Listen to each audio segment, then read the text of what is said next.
প্রয়াত হলেন টাইটানিক ও the Lord of the Rings খ্যাত অভিনেতা বার্নার্ড হিল। মৃত্যুকালে তার বয়স হয়েছিল ৭৯ বছর। কিংবদন্তি এই অভিনেতার চলচ্চিত্র, টেলিভিশন এবং থিয়েটারে বর্ণাঢ্য ক্যারিয়ার ছিল। বার্নার্ড হিল ইংল্যান্ডের ম্যানচেস্টারে জন্মগ্রহণ করেন। বিবিসি টিভির জনপ্রিয় drama voice from the black staff এই ইয়াসের হিউজের চরিত্রে অভিনয় করে তিনি বিশেষ খ্যাতি অর্জন করেন। ১৯৯৭ সালে জেমস ক্যামেরনের টাইটানিক সিনেমায় তাকে ক্যাপ্টেন এডওয়ার্ড স্মিথের চরিত্রে দেখা যায়।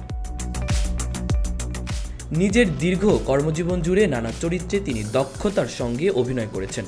বারবার প্রমাণ করেছেন অভিনয়ের প্রতি তার নিষ্ঠা। বার্নার্ড একমাত্র অভিনেতা যার অভিনীত সিনেমা ১১টি একাডেমি পুরস্কার জিতেছিল। টাইটানিক ছবির ক্যাপ্টেন স্মিথ চরিত্রটি আজও দর্শকের মনে দাগ কেটে আছে।